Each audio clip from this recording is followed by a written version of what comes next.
We can unlock the car or lock the car.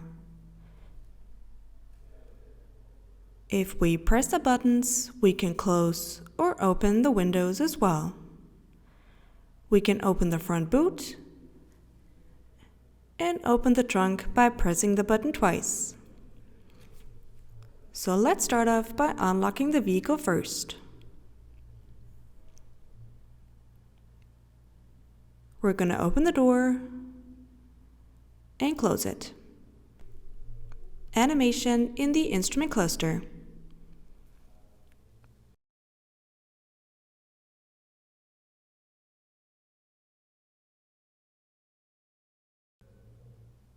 We're now going to push the Start and Stop button once.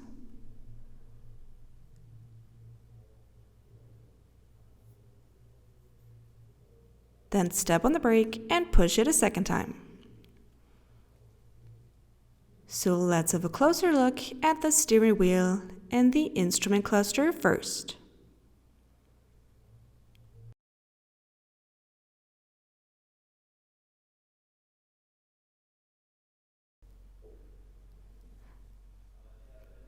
The left side contains the controls for assistance systems,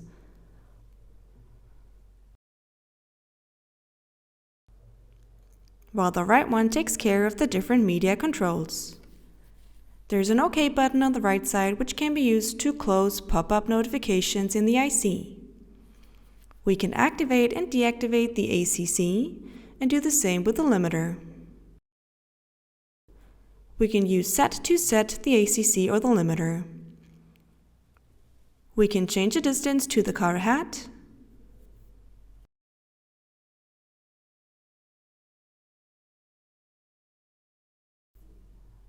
In addition, we can activate the Lane Keep Assist.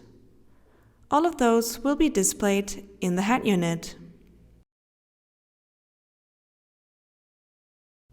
That is pretty much the only change in the instrument cluster we can create.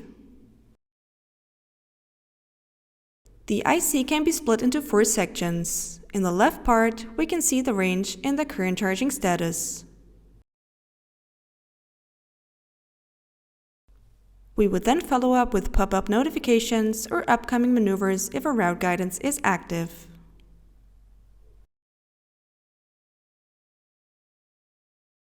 In the middle, we can see the vehicle as well as the different assistance systems.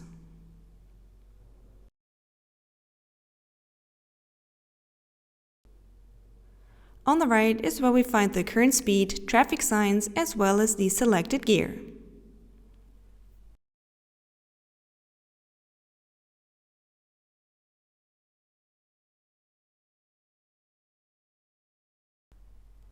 As already mentioned, the right side takes care of the different media functions.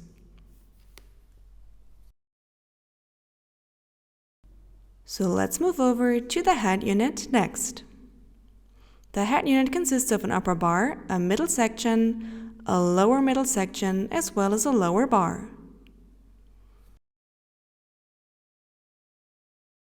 The upper bar consists of 2 main functions. Vehicle, where we can check out and change the settings regarding the vehicle.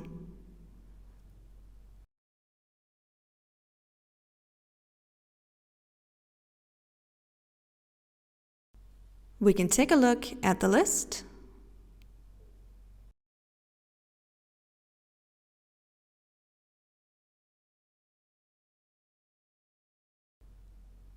Go through the different options and then go back to the beginning. The second part are quick controls, which can be used to select functions which might be needed while driving. We have a shortcut menu where we can, for example, create a profile, suggestions which adapt to the day of time, radio and media features, navigation, tire pressure, as well as an owner's manual, Bluetooth settings for Android Auto and Apple CarPlay.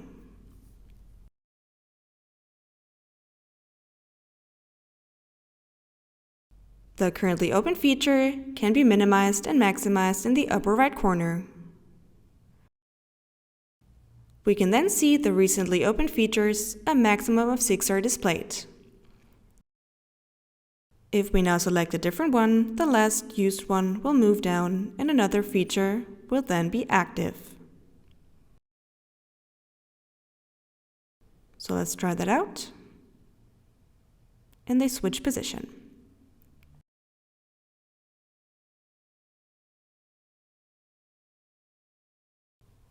In the lower part, we find climate settings, where we can turn the AC on or off.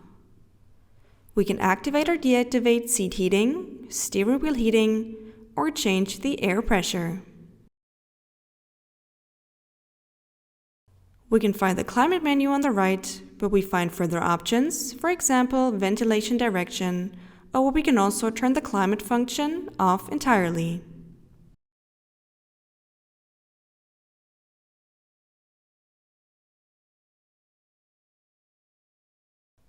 The wheel in the middle can be used to change the volume. You've been a soldier, but better days are coming.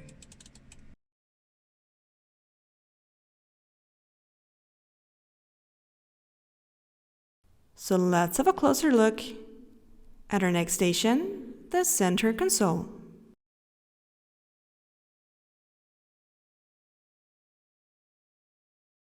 We can activate or deactivate the park assist.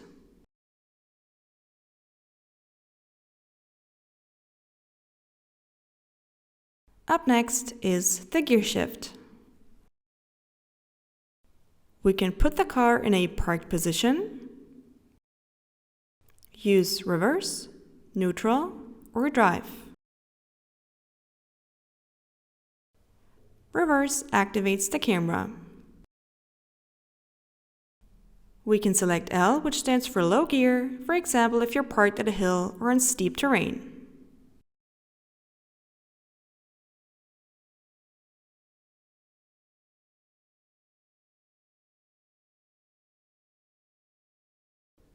We're going to go back to park. And we're now going to turn the car off by pushing the Start and Stop button next.